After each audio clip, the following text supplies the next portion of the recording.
Hello, everyone. Welcome to the Arseholics podcast on a Thursday night. Bit of an out of kilter schedule, partly because we didn't record after Tottenham, right? And we hadn't recorded after Bournemouth. I'm right with all this, guys. I'm not trying to think about when the last time we recorded was. But anyway, and obviously we've had this midweek game against Lens. So what we're going to do today is we're going to just recap on, just talk a little bit about how we feel after those fixtures, particularly how we feel post Lens, and we're going to preview the massive game this weekend against Man City. So with me, Raj, you've got two boys, Myers and Aaron. Hello, boys. Hello, mate. Hello, you all right? Two boys. That's so wrong. What was factually incorrect? No, nothing. Anything? Nothing. No, you haven't got minors here. Just to clarify for anyone just listening or not watching. We are both significantly over it. Yeah, but I mean, given the amount of time it takes you to get ready to get on the podcast, you probably are a bit of a child, to be honest, mate. Talking to you, mate. Not me. Yeah. Okay. Well, let's crack on, shall we, boys? It's been a weird week to reflect on because we played Bournemouth and we battered Bournemouth.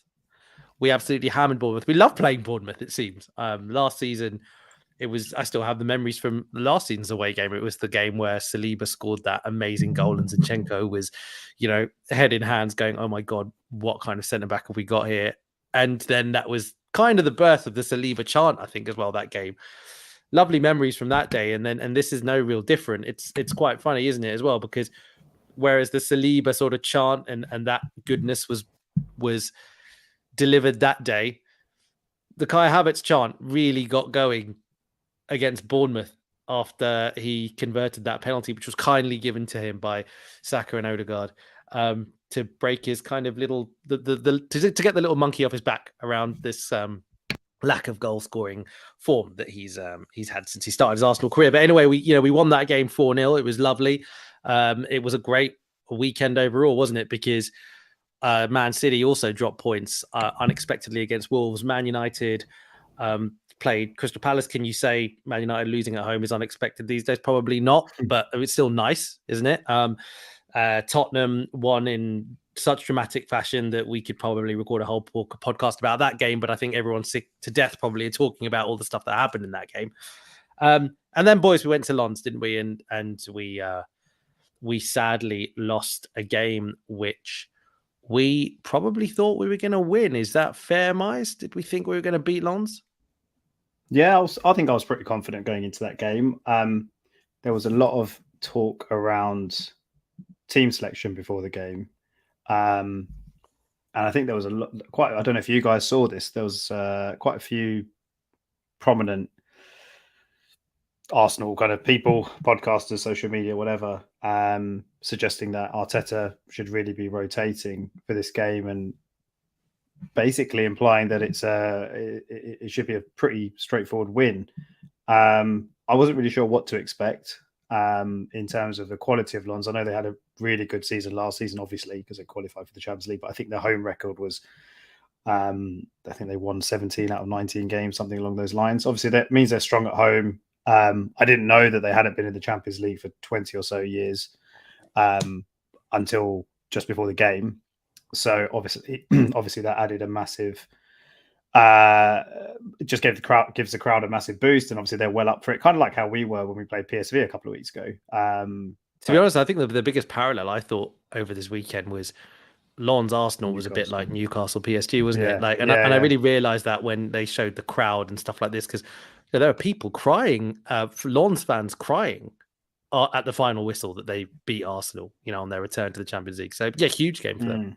Yeah, exactly. And I didn't anticipate that, to be fair. I didn't anticipate the crowd to be kind of that. It's not really hostile, but yeah, just for them to be.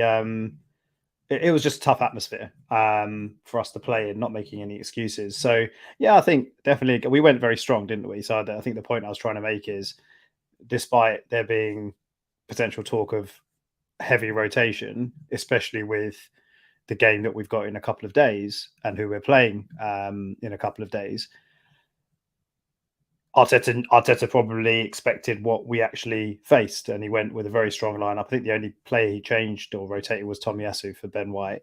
I think everyone else was pretty much kind of like, your strongest team that you could go with. Disappointed. I think it's just a bit annoying. It's like it's a weird one because we haven't, we don't lose too many games anymore. And like, and I don't. That's not being arrogant or anything. That's just how it is. We don't actually lose too many key games, I guess you could say. And last season, like end of the season, where we did lose a couple, and obviously it cost us, like the City game, the Forest game. They were really painful defeats. This wasn't a painful defeat because obviously there's still 4 games for us to kind of come back and do what we need to do. But it's just annoying because it now puts pressure on the next game, and the next game is a similarly tough away game in terms of where we have to go. I don't think Vieira started the season that well either, similar to Lens haven't started the season that well, but we know that they're going to be well up for it. It's a tough away ground to go to. They have pretty good European pedigree, maybe not in the Champions League, but definitely in Europe when I'm talking about the Europa League. So it puts some pressure onto that game. And if, look, it's but some maybes, but if we don't get a result in that game, then it just makes the final 3 games all the more tougher. And I think we were all probably thinking maybe get a draw at Lens or hopefully win the game. And then you win your home games and you're pretty much through.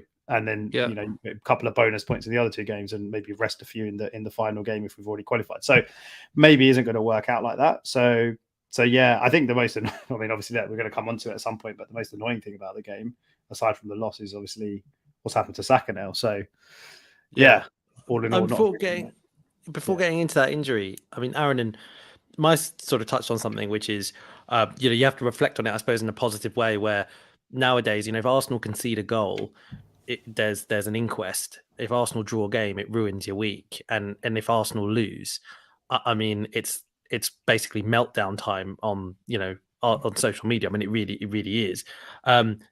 This being said, I tweeted this when I was starting to feel a little bit better, where I sort of thought, if there's one game in the whole season where you'd probably say has the least meaningful impact if you lose, it's game week 2 in the Champions League after you've won game week 1, right? You'd rather lose that than lose in the Carabao Cup because you're out of the competition if you lose in the Carabao Cup. But this is probably that one fixture where you won 1 game already, you can make up for it in another 4, and you need to finish in that top 2 out of 4 anyway. This all being said, do you think that, given we played such a strong team in particular, do you think this deserves a little bit of an inquest, this performance and result? I think it's one of those where, I read somewhere that actually our European away record with Arteta isn't actually that good. I think we've won, and this is like playing Europa League football, right? Up until now, where I think we've won something like 3 or 4 out of 8. In like all those teams that we played in the Europa League, they obviously weren't great teams, but these European away games are tough, right? And I don't know if we underestimated the nature of it. We didn't prepare properly, but I think there was an element of like, okay, we play our best team. We're generally, like in the Premier League, pretty good away from home, and we can just kind of do that, and it's going to be okay. But like you said it earlier on, right? When you go away, like especially this game, we were the first one they played at home, right? You don't really want to be the first one. If you're the second one they play at home, it's probably a bit easier. But the first one, like for us against PSV, it was big, right? Like you said, there are people crying and like the flags were out and everything. And I just think we didn't really adjust to that properly. We could never really get to grips with the atmosphere, the event, the nature of the game, and they were never gonna die easily. Like the game itself was a bit of a weird one. I don't think we I don't think we got battered or anything. We just didn't do that much, right? We had that chance where I think Tomiyasu forced a save from the goalkeeper from a corner, and then a couple of minutes later they go and score. Right? It could have been a very different game. We could have just snuck it 2-1. The frustrating thing for me was just, again, our attack still looks a bit disjointed. We're not creating chances the way we were last season, and I think some people might say that's deliberate. We're controlling games more. We've got players like Declan Rice in there who will control the game more, but it's definitely all the stats show that we are creating way less chances than last season, and that's okay if you aren't doing dumb things at the back. But we just seem to be unable to really keep clean sheets consistently. There's a mistake from Raya for the first goal. Second goal, just sloppy generally defending. So yeah, it's not crisis, right? I don't think it's we get battered and they were all over us. I think we just struggled, and I think we might talk about this in a bit, right? The fact that we had City on Sunday coming up, if we had an Everton away or a Forest at home after this game, potentially we might have managed that game a bit better. But that I felt probably also played on the manager's back a bit, on the manager's head a bit, just to say okay, I can't really go all out to win this game because of City on Sunday. So no, I don't think it deserves an inquest. I just think it's just frustrating because as Arsenal fans, we can never really fully we just panic too much, right? We know we're back, things are looking good, and then we just drop a stinker out of nowhere, and then we're are we really good? So I know what you mean. It's true, isn't it? We Vieira, all these players Vieira's back. This is Vieira's season, and I don't think he plays that well. Eddie, Smith Rowe, Nelson, all these guys, they come on and we think, this could be their year, and they kind of just show us why they're maybe not yet the finished article. So, is that something to dive into actually now, Aaron? I mean, it's squad depth, right? Because we have we've got a couple of injuries. We know going into the Lens game, there were a couple. Martinelli is sort of the highest profile one of that, I suppose. And Partey's still been out, but you've got to anticipate that every now and again, your first team, the best team, you on paper, that team that you put out, some days it's just not going to work. Were you disappointed? I know I certainly was. Were you disappointed with the quality of the performances from the guys who came on? Yeah, I was, but don't get me wrong. I think the guys who came off weren't that good either, right? It's not like they were noticeably worse than everyone else. I think my frustration was more we finished that game with a front five of Jesus, Eddie, Smith Rowe, Nelson, Vieira, right? And that is, I think, like you said, and when we discussed it, that's a very Europa League front five, except Jesus. And I think we've seen it, right, with this team where the first 11, 12 players that we've got that we can kind of rely on are pretty solid, right? And then you bring in one of those players, you bring in Eddie up front and you keep the core 10 players around him. He looks pretty good, right? You maybe bring on Nelson as one and he looks okay. Vieira comes on his own and he looks okay. You surround him with the first team, right? But then when you bring on 4 or 5 of them, I think the drop on quality is so much. The whole team really suffers, especially on a night when it's not going that well and the atmosphere is tough. And they defended really, really well. That guy who used to play for Southampton, I can't remember his name, was really good, I thought. And just generally, their goalkeeper had a decent game. But yeah, it's just a lot of things went wrong. But I don't know. What do you think? We know the limitations of Eddie, and we know the limitations of Nelson. Smith Rowe, we don't really know where he's at the moment. It's a bit of a mixed bag, but that doesn't bother me as such because you're talking about squad players, right? They're squad players for a reason. I don't think our squad players are that much worse than anyone else's squad players, right? Like even Man City nowadays, their squad players, they aren't that much better than ours nowadays because their squad has thinned out quite a bit. But they just seem to be able to rotate a little bit better than we do. I suppose part of that's experience with the squad, experience with the manager, and navigating kind of European competition as well. And but Myers, maybe, I don't know if you want to sort of take that question from Aaron and from a quality perspective. My very basic perception is I'm pretty aligned with what Aaron had said. I mean, I would probably say I actually do think our squad's pretty good. I actually do think if you look at if everyone's fully fit, then you could make up a bench of extremely talented people who all have different skill sets who can make a difference. I am inclined to agree with the fact that if you put 5 of them on at the same time, then the collective drop off, particularly where some of those players are in their journeys, like ESR with, kind of what Aaron sort of mentioned.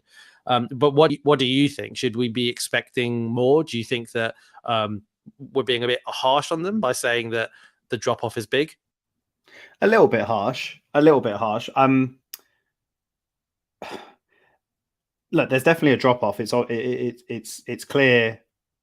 Like you guys have, what you said is completely correct. You play all of them at the same time. You basically play a League Cup team in a Champions League game, and you'll probably get a bit of a League Cup performance. I think the point you made is pretty key, Raj, that when we have, and maybe we never will see this really for more than a few games at a time, but when you have a fully fit squad, it does look very different, because then Saka doesn't come off in the first half. Martinelli probably starts the game, so Trossard comes on for him. There's more options. And I think the other thing that we haven't spoken about, but it's a very obvious thing, is like Kai Havertz is playing majority of minutes and he's not really playing that well. Like, I'm not saying that we're maybe carrying him is a bit too harsh, or it is harsh, but he's not hit the ground running since he joined Arsenal. And whereas when you compare it to 12 months ago and what Granit Xhaka was doing for the team, that new role for Granit Xhaka kind of worked from the first game of the season, and he just had this unbelievable season. And he was so key to a lot of the good things that we did going forward. And Aaron, you touched on, it hasn't really clicked going forward yet this season. So I think there's a few things that kind of either haven't fallen into place, or Martinelli is a huge miss, and then you take Saka out of the team as well. That's like your two kind of out. We know all about both of those players and what they offer. So that's your two, exciting, dynamic players out of your front three. Probably say Jesus is as well, to be honest, but you know what I mean. And a lot of our goals get taken out of the team, and then you're relying on players when you're bringing them off the bench to make like game-changing actions, and it is quite hard. Like Nelson's done it here and there, and Nketiah's done it here and there. Smith Rowe probably has it in him, but then, like you guys are saying, expecting all of them to kind of turn a game around in a tough atmosphere, tough away game, I think is maybe asking a bit too much. But I think that's something that we're addressing, because you go back 2 or 3 seasons, and I know we were a very different team 2 or 3 seasons ago, but you go back to the kind of players that we were relying on as squad players, it has gone up a level. I think it still needs to go up a level for us to really compete. But I wanted to just also ask, because we had an interesting conversation after the game about like the subs, as in what could Arteta have done anything differently. I feel like he did what he could do based on who he had on the bench. Again, factoring in that he lost Saka early on, and that wasn't part of the plan. Do you guys have any thoughts on just timing of the subs? Should he have done anything differently? Should he have kept players on for longer? I mean, Aaron, do you want to put yourself back into the emotional state that you were in when we lost before you respond? Or do you know? Yeah, no, my views haven't changed. I thought the subs were. I didn't think the subs were good. I think if you what is a good sub, right? Let's start there. Like, a good sub is when you change it and it has an impact on the game. Okay, we need to differentiate something though, because I think you're conflating 2 things here, right? One is a good sub in theory, and 2 is how it works out. And you're just implying how it works out. Well, yeah, obviously, yeah. Yeah, okay. Yeah, fine. Yeah, obviously, how it works out, right? But in theory, right, I think it's when you look at like that front five that finished the game, right? He was taking a big bet to say, in theory, these 5 players, when I finish the game with this is going to win me the game, right? Like you take off Odegaard, you take off Trossard. Like, look, don't get me wrong, I can see the rationale in every one of those individual subs, right? All the players that came off did not have good games, right? But you take off Zinchenko, you take off Odegaard, you take off Trossard. They are like 3 of our, maybe not Trossard, but Odegaard and Zinchenko. You take them off, you really struggle to progress the ball. You really struggle to move the ball to the right places. And you know, the players you bring on, you're putting a lot on them, right? And I think the only justification I think you can say is like he was worried about City, right? So if he was resting, rotating, that's fine. But I think he just, I've seen it a few times now over the last kind of year and a bit. Like I'm not saying we should sack Arteta. I'm not saying that, but I think he just needs to get a bit better at how he manages these things, right? I think very rarely, he's done it in a few games. I can't remember which ones, but he definitely has done it, right? But very rarely ever seen like these subs change the game.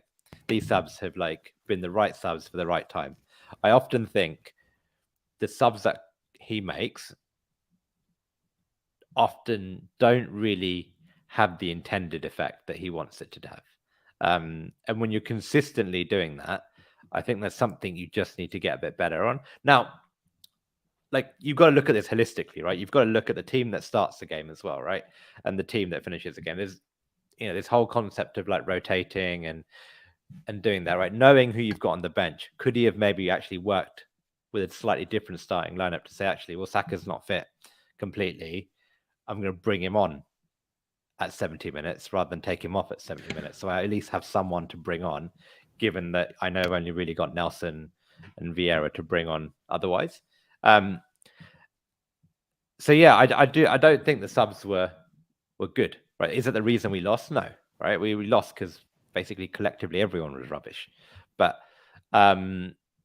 if he had left Odegaard on, if he had left Zinchenko on, would we have had a better chance of winning the game? You know, fitness and resting for Man City aside, I think we would have, right? I don't think you can really argue that taking Odegaard off and Zinchenko off makes us better in any way, right?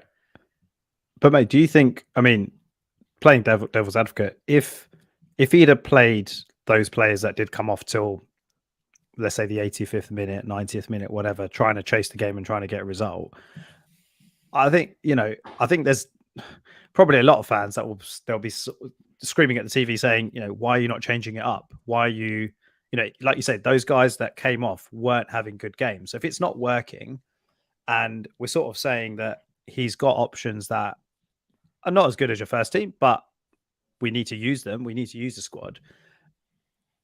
I'm just not sure what else he's supposed to do. You know, I think I'm just looking at the subs now. He made a triple substitution on 70 minutes.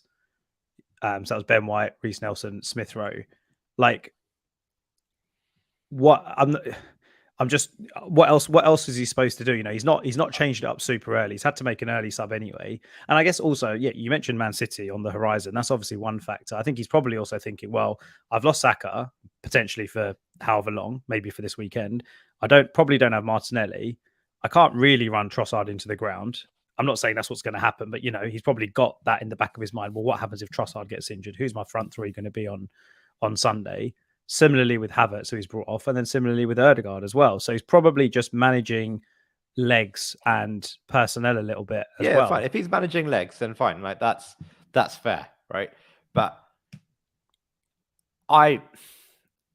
the way I looked at it is he obviously wanted to win that game, right? And maybe he's taken out 75 minutes thinking, you know what, stop this. Like everyone's playing crap.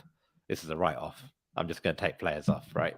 But the way I looked at it was that was those subs tactically in the best interest of winning that game in isolation? I don't think so. Now, naturally, yeah, there's more to it. It's the whole season, right? He's looking at the long-term thing.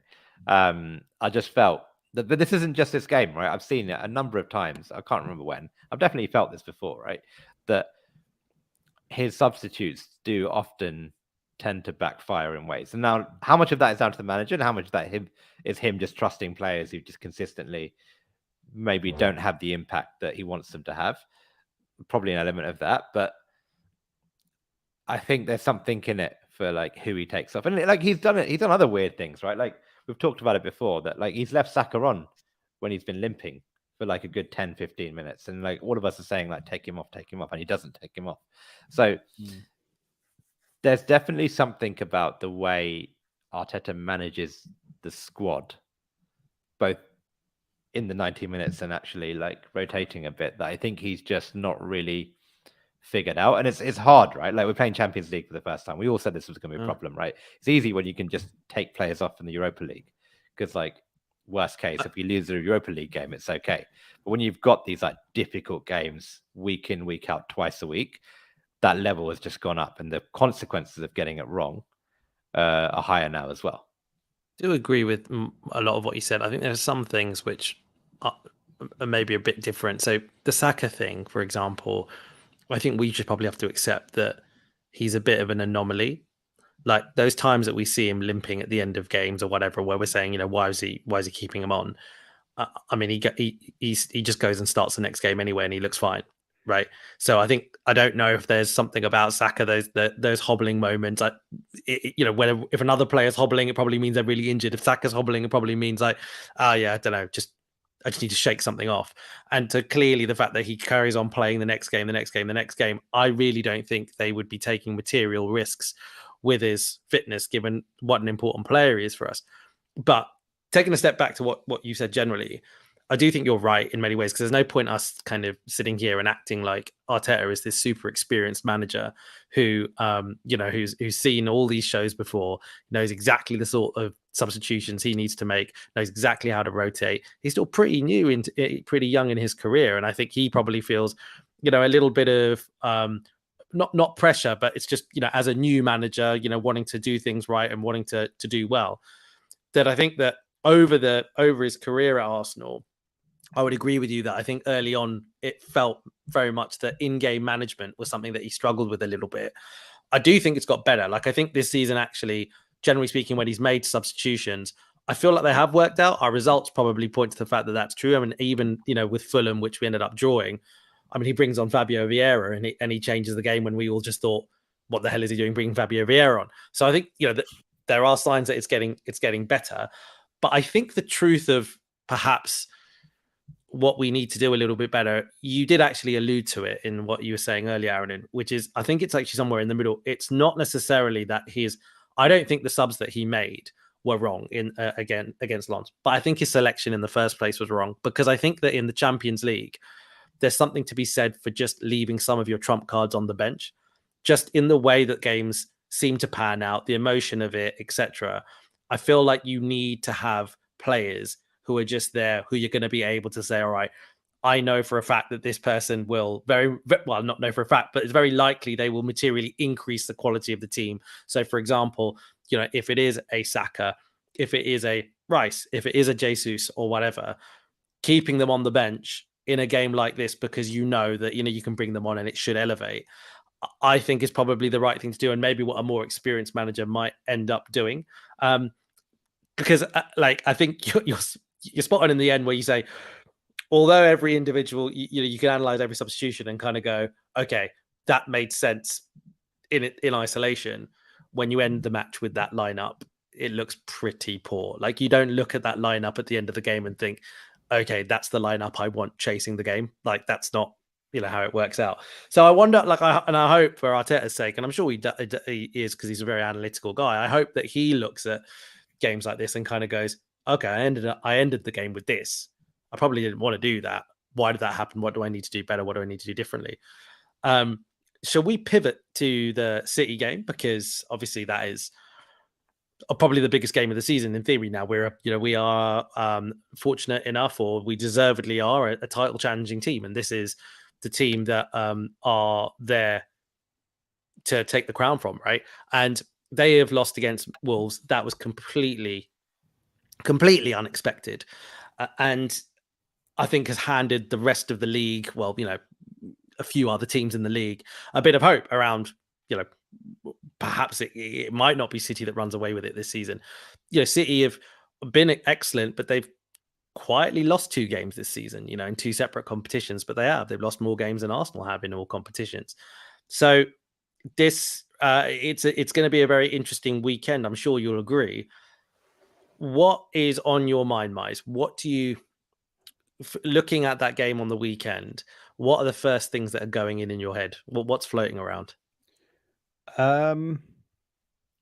Just crossing everything and praying to every Arsenal fan, praying to whatever God they believe in, that Bukayo Saka is fit.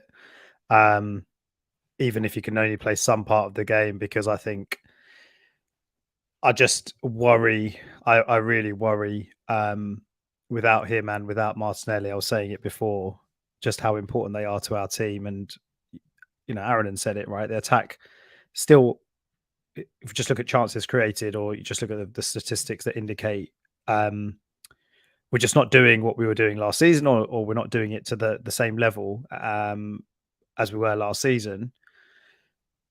And then you're going up against the best team in the league. You really want to have, obviously you want to have as many of your first 11 or, your first team squad available. But I think when you take both of them out, I think it just makes it so much tougher. So everyone's just waiting to see what the news is with Saka. And that, like, my prediction pretty much is dependent on whether he's fit or not, to be honest.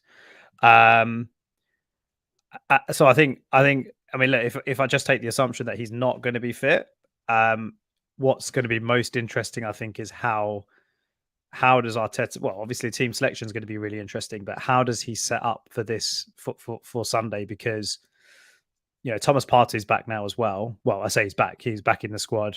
He didn't come on the other night. So, but I can imagine whether Saka's fit or not, but especially if Saka isn't fit, in my mind, Arteta must be really tempted to put Thomas Partey in. He played in the Community Shield game with Rice and Ødegaard in midfield. Obviously, we won that game, kind of just about. But I wonder if he'll look at the midfield. There's no Rodri on Sunday, and will he think? I'm sort of thinking it's not so much like, I was going to say, if we can dominate the midfield by playing our 2 best midfielders, two best central midfielders, is that going to make a difference to the result of the game? And I guess what I mean by that is where that hole that Rodri leaves in the team and the way that City play is huge. And so I just wonder if he plays, if he might be tempted to play both Partey and Rice, kind of for that reason, to really just take control of the game, take control of the midfield, and dominate in that way, especially if Saka's not available. But yeah, that's what's going to be most interesting. You've got this Havertz dilemma. Does he stick with him? It feels like he wants to stick with him, and he's giving him every possible chance for it to work. But then you've got player like Vieira, for example, like probably deserves a start more than Havertz, you might argue. But is this the right game for him? So I just think there's loads of selection conundrums and interesting decisions that he's got to make. Across the, well, I'd say across the midfield and across the front line. That's kind of where I'm looking at. One of the conundrums, I think, is that, if you think about it from layman terms, like us as kind of, fans who have a basic knowledge about football, I suppose, in your mind, playing 2 excellent defensive midfielders in the centre of midfield seems like a really robust thing to do, something that surely from a kind of stoic standpoint would make sense. But I'm not sure that's strictly true, right? I feel like often things like that, although in theory should work, just don't. And it's just that sometimes some defensive midfielders operate incredibly well as the sole defensive midfielder, and then you put 2 together and people don't quite operate in the same way. They occupy different spaces. They don't really know what they're supposed to be doing sometimes. And if we take a good example, right, Thomas Partey really flourished last season when Granit Xhaka was like told, like, just go run up there, like just go down there, right? And Thomas Partey was like this lone defensive midfielder, and he really shone there, where he perhaps that was probably arguably his best season last season at times. And I don't think, correct me if I'm wrong, I don't think we've seen a Partey Rice central midfield yet. We've seen Partey play with Rice in the team as well, but that's when he's been that right back, kind of inverted right back role.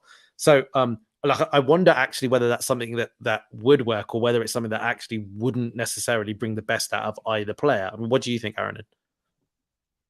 Yeah, I'm not convinced you could play them together. Like, I don't know what you're implying, Miles, is if you play like Declan Rice in that like the number 8, and play Partey behind him, right? Not two holding midfielders. Sorry, maybe I wasn't clear. Yeah, I don't know. I'm not sure how. Yeah, I mean, the problem is with Havertz is I don't think he's really figured out how to play that role yet.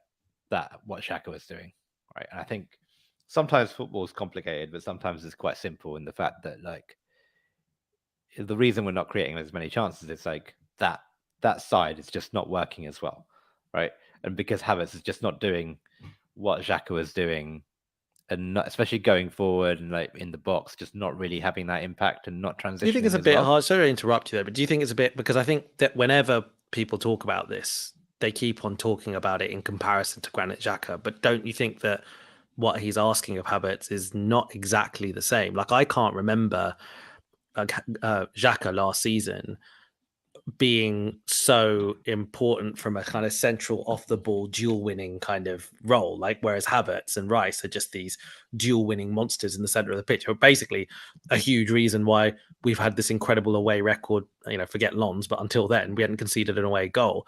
So do you think it's a bit harsh, or like, I didn't actually think Havertz was that bad against Lons, to be honest. I just think that it sounds a bit silly, but I just think he needs a very, very specific set of circumstances to get the most out of him. Like, I don't think he works with Trossard on his left. Like, there were so many times against Lons where they just were in the same spaces. They didn't really pass to each other. It wasn't really working. He was in a good position. He didn't get the ball. I think, and I don't know, like, it sounds a bit ridiculous, but I think the only time we'll get to see it really work is if we have Saka, Jesus, and Martinelli in front of him, but we've never played that front three at all this season, right? But you can't have a £60 million player who can only function with 3 specific players in front of him that are basically never going to be fit all season, knowing our luck. So I think there's a decent chance that on the it weekend, might be, but yeah, fine if it works. Well, I was going to say, I think there's a decent chance on the weekend he plays Havertz up front, because that's what I was going to say. That's what I would do. Shield. Yeah, I would play. Yeah. I'll play Jesus on the right if Saka's not fit, and then move Havertz up front. But I can almost imagine him just playing Eddie, because Arteta just loves Eddie and his work rate and his just how hard he tries. I don't feel like it's an Eddie game, though. Do you know what I mean? No, I don't. But I just can't visualize it. If Saka's not fit, I mean, he did it in the Community Shield, but I can't remember who was the front three in the Community Shield. Was it Havertz played up top? Yeah. Saka Jesus didn't play. It was Saka and Martinelli. Yeah. Martinelli. Yeah. Okay. Jesus was still injured at that point. Yeah. But I don't know. I think Arteta might just be really determined to make Havertz work in this left 8 role, that he might just stick with it to his detriment. But no, I think, that's what I would do if Saka's not fit. But I don't know. I wouldn't play Thomas Partey just yet. Like, to be fair, I feel like we needed him on the pitch when it was getting a bit static and samey against Lons, because we needed someone to just cut through those lines and break play a bit more. But no, I just think they're very, very similar-ish players, Rice and Partey, and I think you've just got to pick one. Like, Arteta's tried to accommodate them both by playing Partey at right back, to try and say, like, well, they're 2 quality players. I want them both on the pitch. But I think that was more because Zinchenko was injured as well, and it was just a system thing. Yeah. I think it was a combination of that, right? But you still think, I rate Partey, I want him on the pitch. But yeah, I don't think you can play Zinchenko, Partey, and Rice in the same team. I think that would be just a bit too, especially against City, where you want a bit more defensive security than both your like fullbacks trying to invert. So, which is why I think Tomiyasu might play. Although I didn't think he was that good against Lens either, despite me backing him before the game. Yeah, I wouldn't be surprised if Tomiyasu starts, just for a little bit more defensive security as in one of the fullback roles. Do you think Arteta will give him his redemption in that way? Because it was last season, I think, was the home game. Yeah, it was him in that first goal. I feel like Arteta is a sort of manager that would do that. That would sort of say, go on, like, I think he was thinking that, but then the way he played on Tuesday, I'm not sure he might have spooked him a bit because I don't think he was that great. He wouldn't have. He's rested Ben White, so Ben White's starting on Sunday. You definitely think Ben White's starting on Sunday? I think he's going with the normal back four. Yeah, Zinchenko and Ben White as your fullbacks. Yeah, I personally can't see Tomiyasu starting there. I don't know. I think what's his name? Because of Doku, if Doku plays, he might be a bit worried about Ben White going up against Doku, and he might because Ben White, sometimes he's really good, but then there are other games where he really struggles against like tricky players who drift out wide. Like I remember, he struggled against Rashford in the past, but then I remember against Palace, he did really well against Zaha. But Arteta in the past, he's played Tomiyasu, right? When he was worried about Salah against Liverpool, he played Tomiyasu, right? I wonder if I don't know if he's as worried about like Doku because he looks like a good player, but could we handle him given Rodri's out and we can probably control him a bit more? Maybe. Another way of looking at this, though, Aaron, is like, and maybe tell me, Miles, what you think about this, but like, we could fall guilty of worrying so much about City that we just don't think, well, hang on a minute, maybe a bit like what Newcastle did yesterday. Everyone kept asking Newcastle, what are you going to do about him? Eddie Howe, what are you going to do about Mbappe? Isn't it amazing? They're playing Champions League, PSG, and that amazing, etc. But it feels like he basically just said, fuck this. Like, we're going to do what we do best. And we're going to kind of double down on that. And we're going to back ourselves. And if we lose, we lose. But if we play to our strengths, I believe that we can win.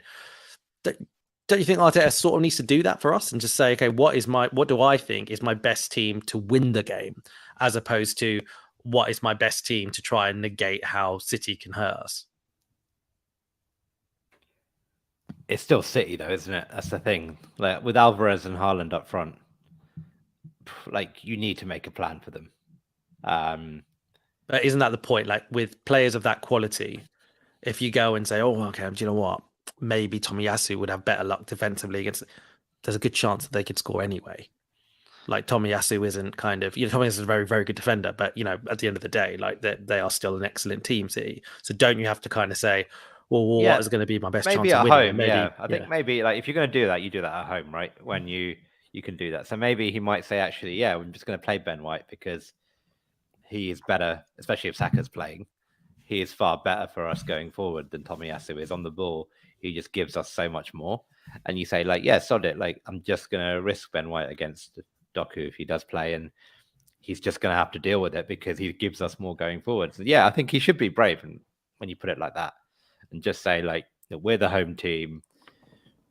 We've given them trouble in the past. And we've never really played them. As Charles says, like, we've never really played them with a strong squad. We always have like some big hole in our squad.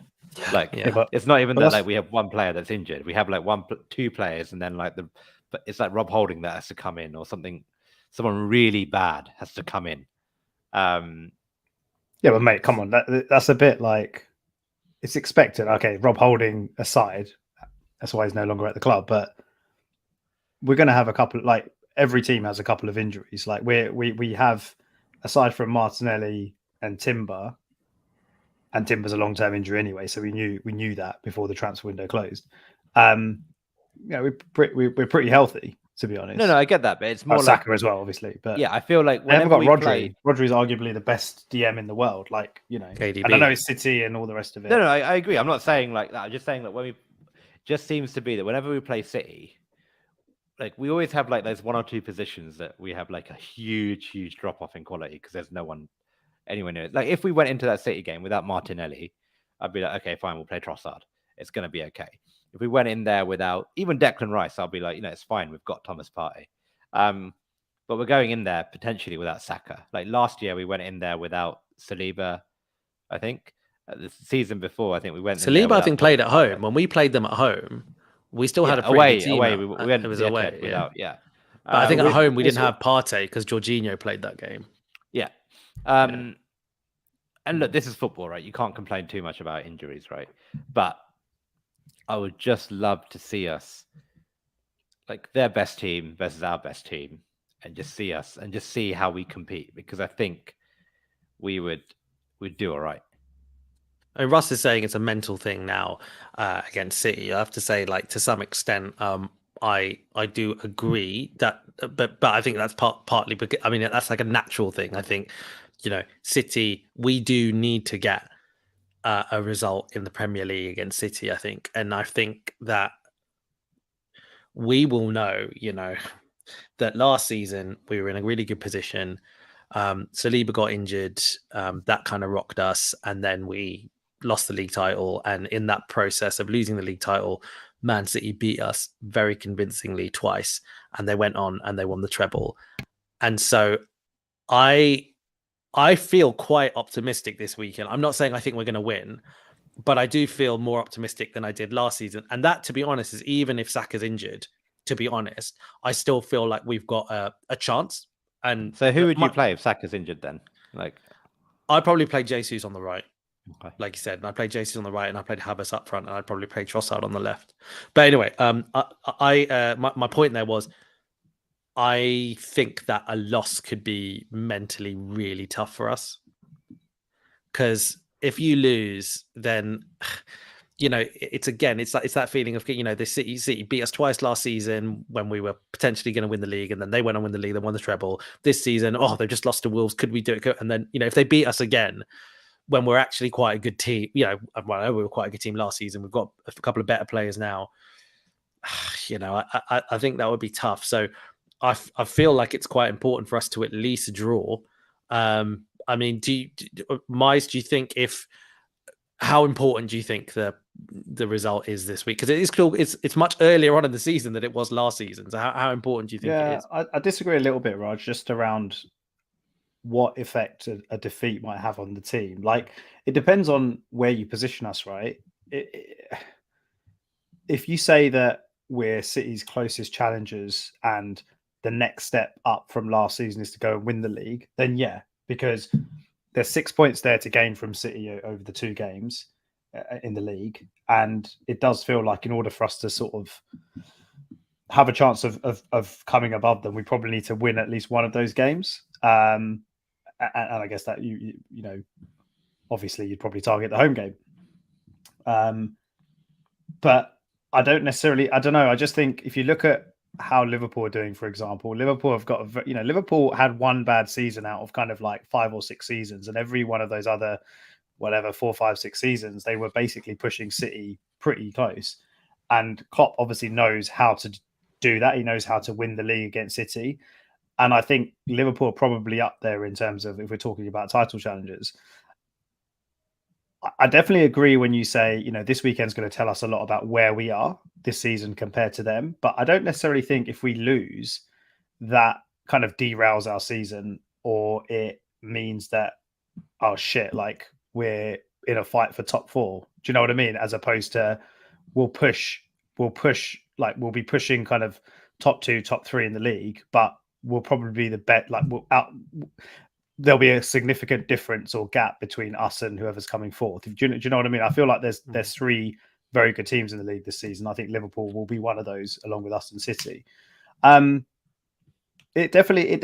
like there is a mental thing because we haven't beaten them in so long, and I think the charity shield, the Community Shield, went a long way to helping with that. Like just beating them in the Community Shield probably told these players that they're not they're not an invincible team. And they are beatable. But obviously, doing in the league is a very, very different thing. Yeah, well, I don't know, man. Like, I feel like you say, it's so early on in the season. We could lose on Sunday and then still go on like a wicked run all the way through to Christmas and New Year's and be like second in the league, third in the league, a couple of points behind them. Like, I don't think if they win, I think if they win, they go, what, 5 points clear of us? But there's like 30 games to play. Like, Four. There's a 1 point gap at the moment. Sorry, 4. Okay, fine. You know, yeah, I feel like this team is actually mentally pretty strong. Like, they came back from, you know, I don't want to kind of go over stuff we've talked about before, but, you know, that disappointment at the end of the season before last, coming 5th when Champions League was there for the taking. You know, they came back from that to do what we did last season. So and I think that all comes from the manager, right? I think that all comes from the mentality of the manager and just the standards that he's setting for the club. So, yeah, it'll be very, very disappointing to lose on Sunday. Would it be completely like damaging for the season? No, I don't think so, because there's so many points to kind of recover. There's so many points to get to recover. It's not like a season-ending defeat. But yeah, like, man, I don't know, man. Like, I think we'll see on Sunday, right? If City come to our ground and put in a really good performance and basically deservedly beat us, then I think that tells us where we are. There's still a gap. But we just have to hope that we can do something on Sunday and then see how the season pans out, because like there could be a couple more Wolves type results for them where they're not expected to lose, but they might slip up, and then we have to be in a position where we're as consistent as possible in all the other games that we can sort of take advantage. That's fair. I mean, anything you want to add on that, Aaron? Yeah, I think it would be good though, right? Because you look at the way the table is now with 1 point. You know, depending on what we do and what Spurs do, actually, like one of us, if we win, the Spurs drop points, or even we could go top on goal difference potentially. The Spurs probably won't drop points, but they're looting away. Yeah. So yeah, actually, it could be bad. We probably want City to win because we don't want Spurs to finish the weekend on top. No, I think it's just been a bit of a weird start to the season where we haven't really got going yet. And actually, if we did win, this would just give us a bit of a boost to say, actually, don't forget, we're still in a title race here. It's a huge compliment, though, to how good we are, though. That I think that, you know, many fans will agree with what you just said, that we haven't really got going.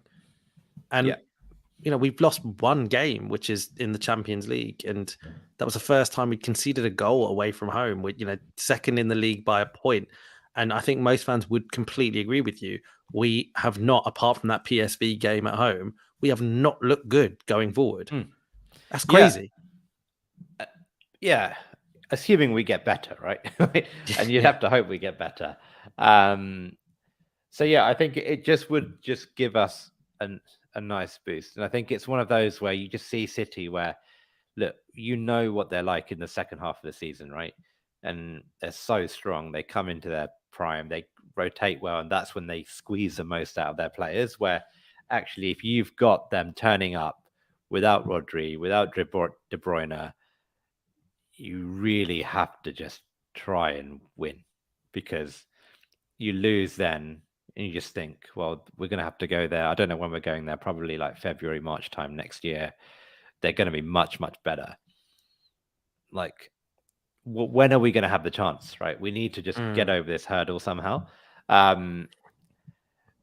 So yeah, I mean, I think I'm with Miles. Like, will it affect like, I don't think it'll be as significant in the title race as it was last season, because I think there will be more than one team, and that means there'll be other teams capable of taking points off City throughout the season. Whereas I felt like last season, if we didn't beat them, like no one else came close, really. But I think for us, it would just be that real kickstart to the season. But I think I'm with Miles that without Saka, I can't see it happening. Without Saka, you can't see us winning. But do you see? Okay. Because I don't think we've got anyone else who can. I think you just take too much away, right? The only other player who can really play that position is Jesus, but then you have to play someone far, far worse up front in either Nketiah or Havertz. Then it just becomes a very different tactical game, doesn't it? Because that's what I think the interesting thing of playing Havertz as centre forward is. You play Havertz as centre forward, it's not the same game as you play when you play Havertz or you play you play Jesus or you play Nketiah, which is why I feel a bit more compelled to that. Maybe we need to do that regardless, because we know that it had success when we played City in the Community Shield, having that outlet, having him right up there. And there are many people, on social media who are sort of tacticos, if you like, who would say that is Havertz's best position. It is up front. He is a very good target man, and that's what we should be doing with him anyway. And Havertz's history at Chelsea suggests that he plays well in the big games. He's good in these very sort of tactical games. Probably why Arteta loves him. He's probably a very clever player. So I don't know. That's why perhaps I'm not as... look, Saka's unbelievable. He's obviously our best right winger. There's not even an argument, right, as to who's our best right winger. But I don't think it's the end of the world if he doesn't play. I don't necessarily think that him starting and him not starting could make the difference between a winner or a loss, perhaps. I don't think of it at that level. But I probably wouldn't feel very confident if we didn't have Saka and we play like Eddie up front and it's like our normal formation, but without Saka. Play our normal formation without Saka, I think we lose. To be fair, I mean, Saka's played 89 games in a row or something like that, right? So we don't even know what Arsenal without Saka looks like. We just haven't seen it. So I think he'll play on Sunday. You think? I think so too. I mean, obviously, I have no insight into. None of us have any insight. I think that they must be doing everything possible, knowing that we've got a 2-week break. After that, I think they'll be just trying to do everything going to play him in the big England versus Australia game. But there's no way in hell though that Southgate wouldn't have had a conversation with the Arsenal medical staff. But if the Arsenal medical staff turned around at this point and said, "Mate, he's injured, or whatever," he's not going to name him. He's not going to name him. I'm pretty sure that they would have said, "Look, we're quietly confident," or maybe they're fully confident. There's theories floating around on social media that actually, it was a bit of it was not a plan, but we were always going to take Saka off, and kind of him coming off in the cloud of an injury was like a tactic around managing his kind of England selection and adding some doubt into City and all this stuff. Theory nonsense, mate. That is 34th minute, no way. Yeah, 34th minute when we lose the game in the second game of the Champions League. If it was like the League Cup, it came up in the 89th minute. Fine, but we weren't losing at that point, right? No. No, but you could do it at half time, couldn't you? If that's really what happened. I can't see that. So yeah, I don't think he's going to play. I think he will. I actually think. Put it this way: do you think if you're Arteta and you said, actually, if I don't play him on Sunday, I can then I have legitimate reason to pull him out of the England squad, and he gets a 2-week break? Would you do that? No. Or would you say if I play him against City, then he has to go away with England for 2 weeks? They can still get him out, though, can't they? All the big clubs do it or have done it in the past. Saka's just too honest, right? I feels like he probably always feels like God's watching me if I lie, and I don't want to say that. But yeah, you're right. You can absolutely play and go afterwards. Oh fucking hell, my leg.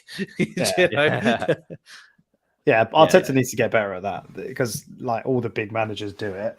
And they do it tactically, and they withdraw their players that are, in the red zone or have knocks or whatever, and they get away with it. So he needs to start doing the same, man. Saka plays way too many minutes for England. Plays starts every game. Yeah.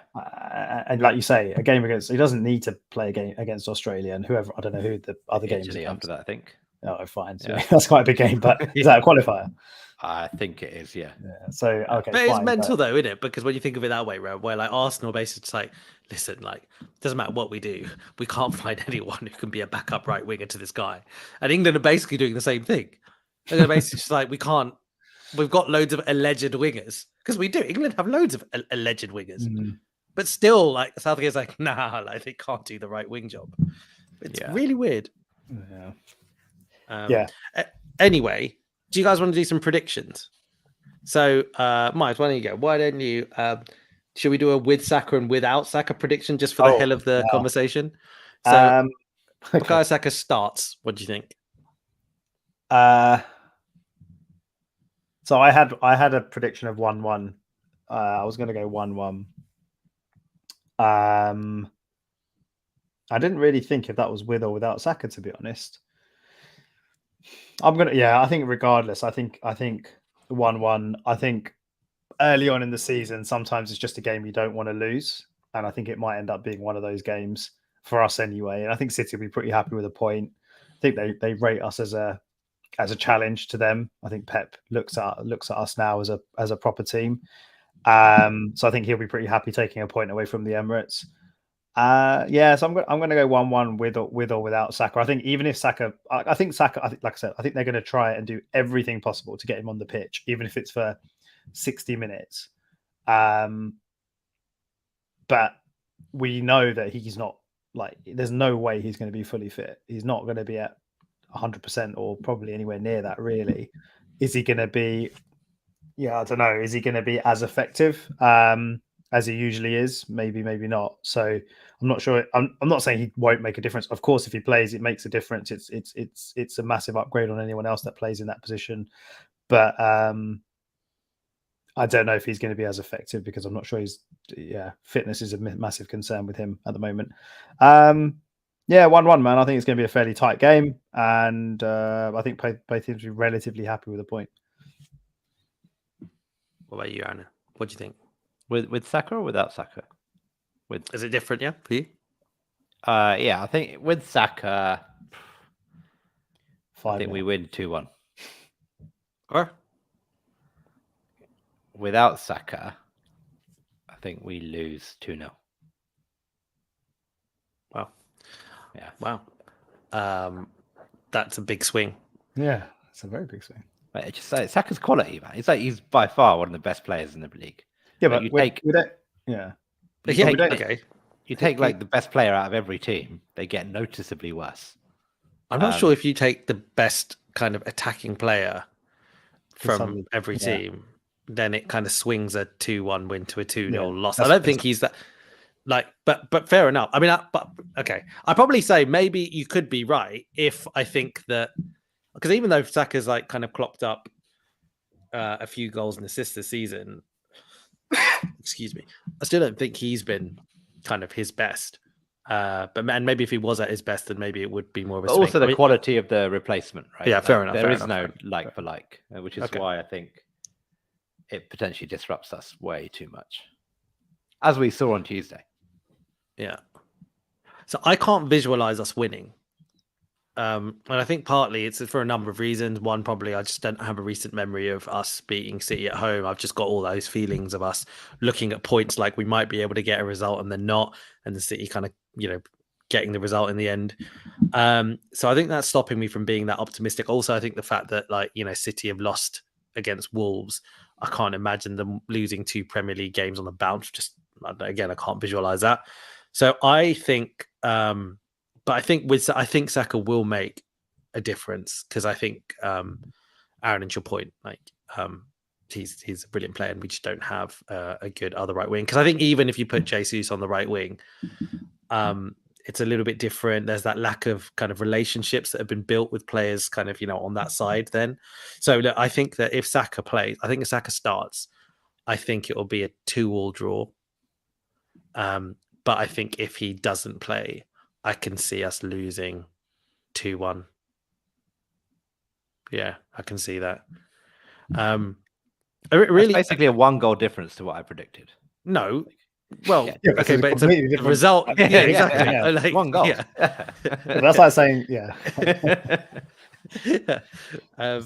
But a very quick question before maybe we end is, because I wanted to ask this and I completely forgot.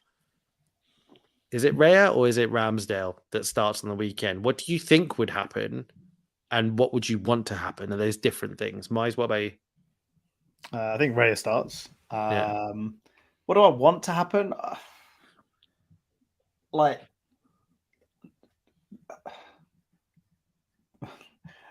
yeah, Ray has been pretty good since he came in. I don't think he's been like, there's been a couple of very good saves. Obviously, we've noticed a big difference with how he plays the ball with his feet, or how he uses his feet. All of the qualities that we knew that he brought to the team, he has been demonstrating, aside from that one bad pass against Lens. I don't know. Part of me does want to see Ramsdale. Like, I would like to see him, because every Arsenal fan has a bit of a fondness for him. And he does. There's like the passion element, that passion element that he obviously gets out of the crowd, and he sort of transmits it to the rest of the team. Like, Raya doesn't really do that, or I haven't seen it from him yet. And I don't know if that, it's very hard to quantify that as a factor, right? You don't know if that's a factor in how the team performs, or in certain moments in the game, or when he makes a big save and then he starts celebrating and gets the crowd up. Like, you can't quantify that in terms of the result or goals or anything like that. But it feels like that is maybe something that might be missing from a game like Sunday. I don't think we want an emotional game on Sunday, because it's City. Yeah, I mean, look, I think Raya's going to start. I'm 99% sure Raya's going to start. I wouldn't be upset. I wouldn't be upset either way, to be honest. But I guess just because just like, I don't think that the love that we've kind of built for Ramsdale is not there yet with Raya. So yeah, probably for that reason, probably say Ramsdale, but not really based on quality. Yeah, I think both have been very, very even from what I've seen. Yeah. Not really much of an answer for you there, but no, that's perfectly fine answer. I mean, Aaron, did you have anything to add? No, I don't. I don't say I don't care, but I don't really care. I'm not as invested, right? I think I want what's best for the club, and I want good answer. Good answer, Aaron. I want the better goalkeeper, but I can't tell you who I think. They look very similar to me. I don't like when Ramsdale came in for Leno. I was like, this guy is like a level up, right? You could tell straight away. I don't see that with Ray. I think he's a good goalkeeper. I think statistically, the analysts will tell you that Raya is much better. I just can't see it. I think they're very similar. They've got some pros and some cons. Yeah, and it's like I don't think we've noticeably upgraded from going. Because I think the problem with the stats, like the problem with when you kind of read the numbers, is like I always think that's a bit nonsense, because you put a different keeper in a different team, everything changes. Like, the expectations at Brentford versus Arsenal are completely different. The stars are completely different. How you need to concentrate is completely different. That's totally different. How teams play against you is totally different. And so, like, I don't really like that stat. So, like, I'm generally with you guys on kind of how you answer them. There's a question, right? Can you see a scenario where David Raya starts, Arsenal winning, it's like 2-1, and then City start turning on the pressure, and then Arteta goes, do you know what? Like, I need a keeper who is used to being under siege. And suddenly you see the board go up and Ramsdale comes on. Substitution, 70th minute, to see out the game, to like get the crowd going, to get the kind of like last ditch saves in. Can we see that at all? I don't know, mate. I mean, yeah, especially after I've been sitting here ripping into Arteta substitutions. Watch how he does that and like just wins us the game. I can't. I genuinely think he was very serious when he said that in that press conference. Right? I reckon like Arteta is that kind of guy where he thinks about that stuff, right? He probably thinks, I don't know, he probably has all sorts of crazy ideas. Like, should I don't know, should I do a substitute of the physios? Bring the physio on, or something like that. Or like some nonsense ideas. He probably will. He's sort of manager. He's probably come up with a scenario where it's more advantageous to play with 10 players. Yeah. You know what I mean? Like, definitely, I reckon. Palace away. Yeah, he's got some scenario in his mind where he goes, do you know what? Actually, there's maybe he plays both goalkeepers at the same time. That's interesting. Sod it. No, I don't know, man. I think this goalkeeper thing is a bit. I'm just tired of the debate. But although, to be fair, I do think long term, I think Ramsdale will be number one. Like, if you look over like 2-3 years, really, yeah, I think Ramsdale is young enough where he can get better, and I think he will get better. I think the So what- reason Ramsdale was dropped was like just a confidence thing. He might have, he had some personal stuff going on last year, and I think this competition will bring out the best in Ramsdale. Well, it might not happen this season. It might be next season when he kind of wins it back. But I think there's a Ramsdale. chance this ends up similarly to the Leno Martinez situation, where he goes, Arteta's like, okay, I'm doing what I need to do to get through. I think Reyes is maybe an upgrade on Ramsdale, and that's probably whatever. But I reckon there could be a chance that he's not ultra satisfied with either, and that keeper's just not around yet, or is not available yet, or whatever it is. And then in a couple of years, he goes for another keeper, and it's like the one that he really wants. It's the one that can do everything he really wants. Yeah. Like I want. I don't know. Like it's kind of baseless, maybe, but part of it is because I think that we were linked with David Raya before we even signed Ramsdale. So I feel like if he was really convinced with David Raya, surely he would have got him back then. If that was the keeper he really wanted, like surely he would have gone for him back then. But he didn't. He went for Ramsdale. That seemed to have worked out. And Mize, for all the reasons that you said, maybe that there were some question marks that rose. And then he's gone, okay, do you know what? Like, I think David Raya is quite good, so I'm going to get David Raya. And my David Raya is my slight upgrade on Ramsdale. But I wonder if the keeper that he truly dreams of has just not manifested yet. I don't know. That's just my out there thought of the day. But look, just to wind things down, look, guys, thank you for everyone who joined us in the comments. Charles is saying that Arsenal needs to die on the pitch this game and just cannot lose. And he's going for the 1-1 prediction. Fair play, Charles. That's pretty solid. And Russ kind of on the rare point, Russ is saying Arteta's decided Raya is number one, and that's how it will stay. Potentially that could very, very well be true, Russ. And Shani turning up right at the end with an evening voice. Hello. Cool. All right, guys. Well, look, I think that's it. Yeah, I think we covered everything. I appreciate you guys as always, and thank you for everyone for tuning in. Like, really do appreciate it. And then I hope everyone has a good few days before a massive home game. It feels like we've had so many massive home games this season so far. Man United, our return to the Champions League against PSV, Tottenham, and Man City this weekend. And it's kind of barely October's just started. It's crazy, isn't it? So cool. All right, guys. Good night. Nice one, mate. Goodbye. See you boys later. Bye-bye.